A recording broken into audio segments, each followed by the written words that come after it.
리틀 도서관, 매주 한 권, 휴먼 터치. 저는 일상에서 책과 다정하게 지냅니다. 사람과 세상과 더 다정하게 지내고 싶어서 책 맛보기를 합니다. 이번 책은 바베트의 만찬입니다. 저자는 이자크 디네슨입니다. 저자가 죽기 5년 전 72세 때 쓴 작품입니다. 이 소설은 저자 사후 25년 만에 영화로도 만들어졌습니다. 저자와 관련된 또 한 편의 영화가 있습니다. 저자 나이 50세 무렵에 쓴 회고록을 바탕으로 만든 아웃 오브 아프리카입니다. 이 영화의 여주인공에는 일정 부분 저자의 모습이 들어있다고 할 수 있습니다. 바베트의 만찬은 파리 최고급 레스토랑의 요리가 노르웨이 외딴 산골 마을 만찬에서 베풀어지는 이야기입니다. 정성이 담긴 식사를 함께 한 사람들은 어찌된 일인지 다정다감해집니다. 요리가 가진 신비한 힘입니다. 소설은 요리가 혁명이 되고 예술이 되고 종교가 되는 경지를 펼쳐 보여줍니다. 소설의 배경이 되는 작은 마을 모습은 다음과 같습니다. 산기슭에 자리 잡은 마을에는 회색, 노란색, 분홍색 등 갖가지 색깔의 목조가옥들이 옹기종기 모여 있어서 마치 장난감 마을을 보는 듯했다. 65년 전 이 마을의 한 노란색 집에는 나이 많은 두 자매가 살고 있었다. 마르티네와 필리파 두 자매의 삶에는 유행이 파고들 구석이 없었다. 그들은 평생 단정한 옷차림만 하고 다녔다. 자매에게는 집안일을 돌보는 바베트라는 프랑스 여자가 있었다. 자매의 아버지는 마을의 목사였습니다. 아버지가 돌아가신 후 자매는 마을의 어르신 역할을 수행했던 아버지를 대신하면서 늙어가고 있었습니다. 몇 명 남지 않은 노인 신도들과 함께 자매의 노란 집에서 성경 공부를 이어가면서 말입니다. 성경 공부를 계속하는 신도들임에도 불구하고 노인들의 마음 한구석에는 미움이 도사리고 있었습니다. 바베트는 장차 이들을 만찬에 초대하게 됩니다. 바베트의 정체가 궁금해집니다. 바베트가 외딴 산골에서 자매와 함께 살게 된 사연은 다음과 같습니다. 노르웨이 작은 마을에 사는 자매에게 프랑스인 가정부는 분명 어울리지 않았다. 목사의 딸들은 몇 푼 안 되는 수입과 시간을 모두 자선을 베푸는 데 썼다. 슬픔과 괴로움을 안고 자매를 찾아온 사람들 중에 헛걸음하고 돌아가는 사람은 아무도 없었다. 바베트 역시 마찬가지였다. 12년 전 자매를 찾아왔을 때 그녀는 비탄과 공포에 떨며 갈 곳 없이 헤매는 도망자 신세였다. 바베트는 프랑스 혁명의 소용돌이에서 죽음을 피해 노르웨이 산골로 숨어들었던 것입니다. 바베트는 왜 하필이면 자매의 집을 찾아왔던 것일까요? 바베트는 왜 만찬의 사람들을 초대했던 것일까요? 바베트가 마련한 만찬의 위상과 격조를 알아차리게 해주는 상류층 두 남자가 있습니다. 그 두 남자는 고고한 두 자매의 연인이 될 뻔했던 인연이 있었습니다. 18살이던 언니 마르티네를 처음 본 순간 사랑에 빠진 젊은 장교가 있었습니다. 방탕하로 살던 로렌스 로베니엘름을 아버지가 고모집으로 내려보내게 되는데 그곳이 바로 자매의 이웃마을이었던 것입니다. 젊은 장교가 읍내장터에서 마르티네를 처음 본 순간과 사랑을 이루지 못하고 작별을 고하는 장면을 옮겨보기로 합니다. 그녀가 시야에서 사라지고 나자 장교는 자기가 본 것을 믿을 수 없었다. 마치 꿈을 꾼 것 같았다. 그의 눈앞에 번쩍하고 나타난 것은 빚쟁이나 독촉장, 부모의 잔소리를 멀리 날려버릴 만큼 순수하고 고결한 삶의 희망이었다. 자신을 이끌어주고 토닥여줄 상냥한 금발천사를 만난 그 순간 그의 마음속에 서걱이던 앙금이나 근심이 모두 사라져버린 것이다. 그러나 고모집에 머무는 마지막 날 장교는 마침내 마르티네에게 자기의 마음을 전하기로 결심했다. 이전에는 예쁜 여자들에게 사랑한다고 말하는 것이 전혀 어렵지 않았었다. 그러나 이 여인의 얼굴을 마주하고 있노라면 달콤한 말들이 목구멍에 걸려 잘 나오지 않았다. 장교는 아무 말도 하지 못한 채 발걸음을 때려다가 마지막 순간 마르티네의 손을 붙잡고 입을 맞추며 절규하듯 작별을 고했다. 장교는 고모집을 떠나 부대 주둔지로 돌아갔다. 장교는 자신을 추슬렀다. 충실하게 변한 장교는 자신이 속한 상류세계에서 두각을 나타내는 인물이 되었다. 장교의 어머니는 아들이 어쩌다 정신을 차리게 되었는지 전혀 알지 못했다. 장교는 마침내 여왕을 모시던 여관과 결혼도 했다. 장교는 사교계에서 품위와 여유를 지켜야 할 때면 외딴 산골마을 목사의 집에서 보고들은 언행을 써먹었다. 로렌스 장교에게 마르티네는 너무 먼 당신이었을까요? 작은 시골 마을에서 평생 회색이나 검은색 옷차림만 하고 다니는 마르티네를 가까이 하기에는 말입니다. 세상의 때가 너무 많이 묻은 장교 자신이 부끄러웠는지 아니면 자매의 집이 너무 궁색하고 초라하게 여겨졌는지 바람둥이 로렌스는 감히 마르티네에게 더 이상 다가가지 않고 작별을 고합니다. 작별 앞에서 마르티네는 도도하고도 초연합니다. 마르티네는 젊은 장교의 놀이객감이 되고자 비굴하게 매달리지 않습니다. 마르티네에게서 풍기는 평민의 자존감은 어디서 비롯된 것일까요? 외딴 산골의 자연 풍광 때문이었을까요? 신실한 종교적 일상 덕분이었을까요? 두 사람은 비록 작별하였지만 외딴 산골 마을을 닮은 마르티네의 고색창년한 아름다움은 이후 장교의 삶을 변화시킵니다. 마르티네의 검소함과 순결함은 장교의 기억 속에 함께하며 방탕한 행실을 차츰 저절로 스스로 바로잡도록 이끌어줍니다. 젊은 장교는 마침내 멋진 장군으로 승승장구합니다. 비굴하지 않은 도도한 평민다움은 그 자체로 아름다움이 되어 상류층의 성찰에 기여할 수도 있지 않을까 싶습니다. 자존감을 가진 평민만이 상류층을 상류층답게 고양시킬지도 모릅니다. 이렇듯 이 소설은 계층을 뛰어넘어 시공간을 뛰어넘어 서로를 성숙시킬 수 있다는 사실을 상기시켜줍니다. 이런 일깨움이야말로 이 소설의 가치가 아닐까 싶습니다. 동생 필리파 역시 18살이 되던 해에 마을에 잠시 들른 파리의 유명한 가수 아실 파팽을 만납니다. 마흔이던 아실은 필리파의 노랫소리를 듣는 순간 천상의 음과 목소리에 그만 넋을 잃고 맙니다. 작은 마을 교회에서만 빛나기에는 필리파의 목소리가 아깝다는 생각을 합니다. 아실은 대도시 파리를 뒤흔들어 놓을 걸작을 계획합니다. 그는 필리파가 고금을 통틀어 가장 빛나는 디바로 떠오를 것을 꿈꾸며 다음과 같이 흥분합니다. 내가 늙었다는 건 괜한 생각이었어. 내 생애 최고의 걸작이 바로 내 앞에 있잖아. 그녀와 내가 함께 노래 부르는 그날 세상엔 다시 한번 기적이 일어날 거야. 황제와 황후, 왕자 귀부인, 파리의 예술가들이 모두 그녀의 노래에 눈물을 흘릴 거야. 평민들도 그녀를 추앙할 거야. 억울하게 고통받고 억압받는 사람들이 그녀의 노래에서 위로와 힘을 얻게 될 거야. 스승인 나의 팔짱을 끼고 그랜드 오페라 극장을 나서면 사람들이 필리파를 멋진 저녁 식사가 기다리고 있는 유명한 카페 앙글레로 앞다투어 오실 거야. 아실은 잔뜩 꿈에 부풀었지만 필리파의 거절은 담백합니다. 미련 없이 순수하게 거부하는 그 힘은 어디에서 비롯되는지 신기할 따름입니다. 교회에서 그녀의 귀한 노랫소리를 들을 수 있는 마을 사람들은 자신들의 행운을 알아채고 있을까요? 필리파는 어쩌면 외딴 산골 마을에 꼭 필요한 그러면서 충분히 빛나는 아름다운 평민 디바였습니다. 아실은 자신의 꿈을 접고 마을을 떠나야 했습니다. 그로부터 15년 후 카페 앙글레의 인류 요리사 바베트를 자매의 집으로 보냅니다. 아실은 혁명의 와중에 목숨이 위태로워진 평민 요리사 바베트를 지켜줄 안전한 피신처로 자매의 집을 떠올렸던 것입니다. 카페 앙글레의 고객이었던 아실과 요리사였던 바베트의 우정이 느껴집니다. 카페 앙글레는 필리파가 파리에서 성공하는 날 함께 가리라 마음먹었던 레스토랑입니다. 빈부격차에 상관없이 우정은 싹틀 수 있다는 것을 깨우치게 됩니다. 아마 바베트는 요리사로서의 명예와 평민의 위엄을 한껏 갖춘 사람임에 분명해 보입니다. 아실과 평소에 충분한 신뢰를 쌓았기에 위기가 닥쳤을 때 도움을 받을 수도 있었으리라 싶습니다. 바베트가 아실이 써준 편지를 품고 자매의 집을 찾아오던 비 내리는 그날 밤의 장면을 옮겨봅니다. 문을 연 자매 앞에는 몸집이 큰 거무스레한 여인이 사색이 되어 서 있었다. 짐꾸러미를 낀 여인은 죽은 사람처럼 문턱에 쓰러졌다. 겨우 몸을 가누고 앉은 여인은 아무 말 없이 젖은 옷서풀 뒤져 편지 한 통을 꺼내 자매에게 건넸다.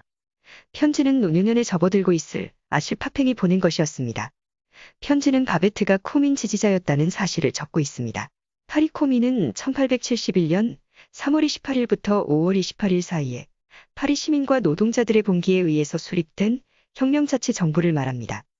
편지의 마지막 부분에 바베트가 요리를 할 줄 안다고 간략하게 밝힘으로써 집안 살림을 도우는 사람으로 써달라는 언지를 합니다.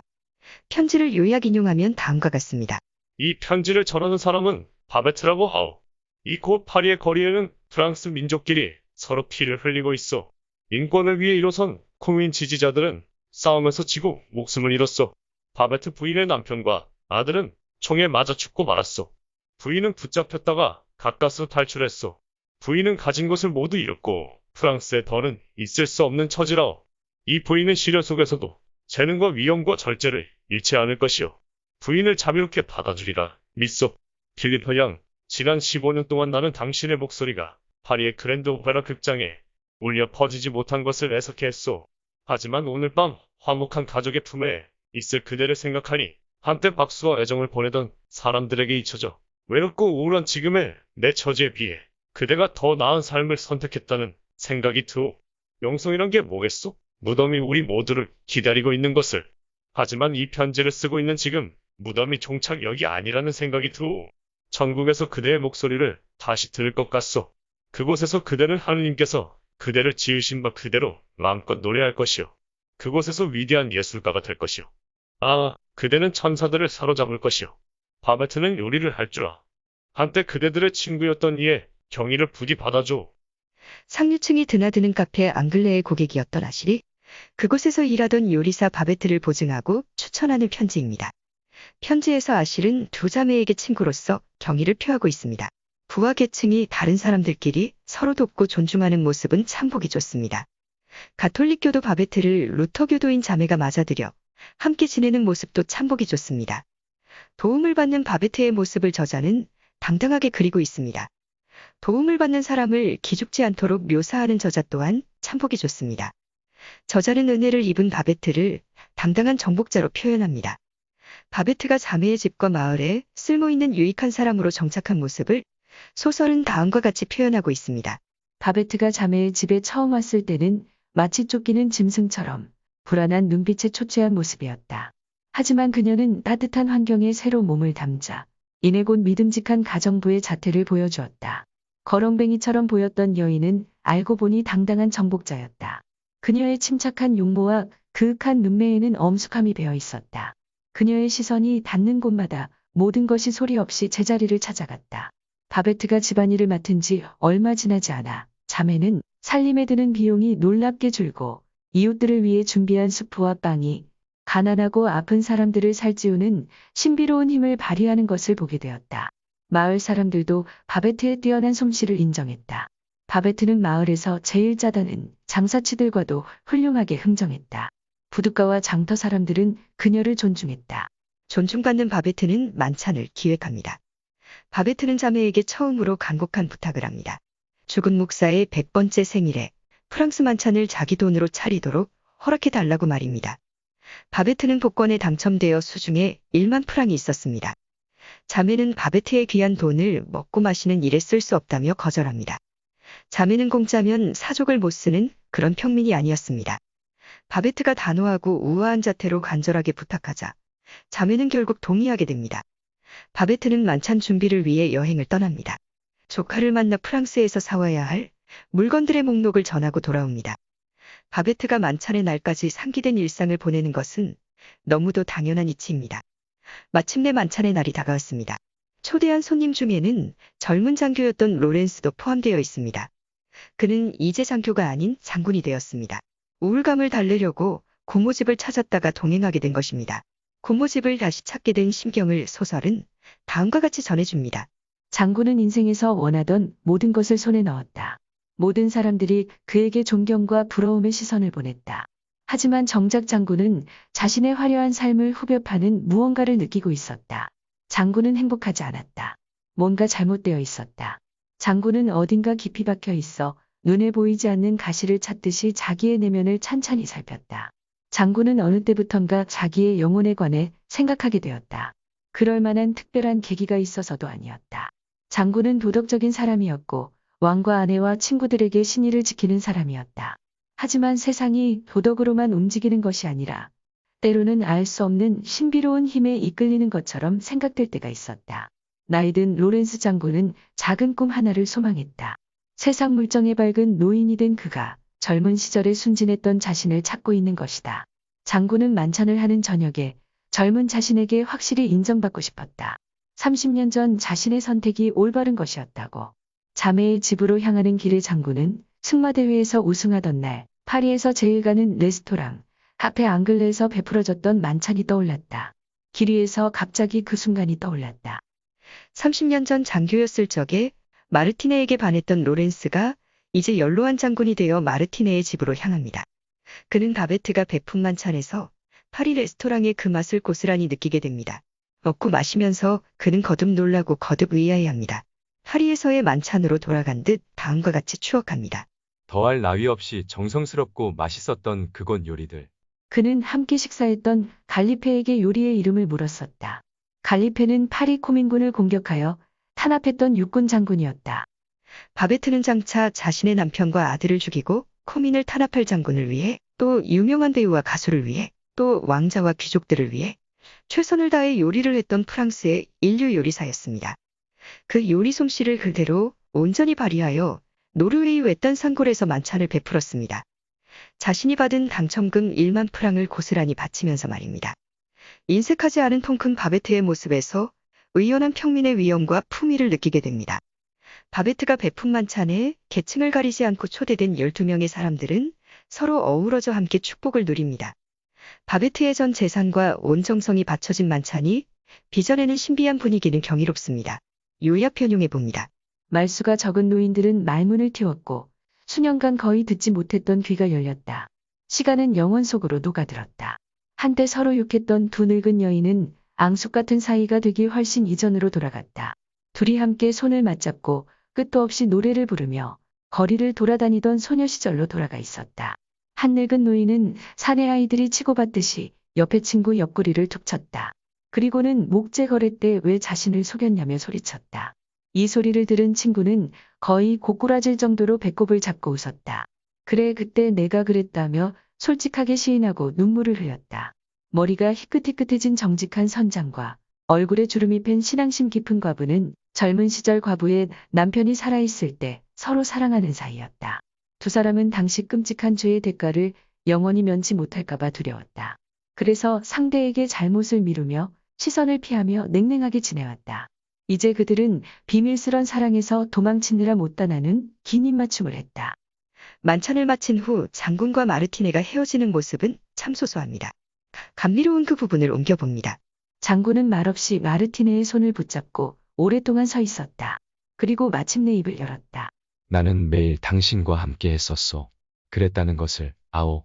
내게 남은 나날 역시 당신과 함께 할 거요. 오늘 밤처럼 매일 저녁 나는 당신과 저녁을 먹겠소.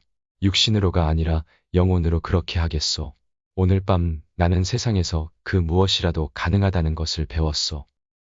만찬을 준비하면서 바베트의 당첨금이 한 푼도 남김없이 쓰였다는 사실을 알게 된 필리파가 가진 돈을 우리를 위해 모두 써버리다니 평생 가난하게 살면 어쩌려고. 하고 걱정합니다.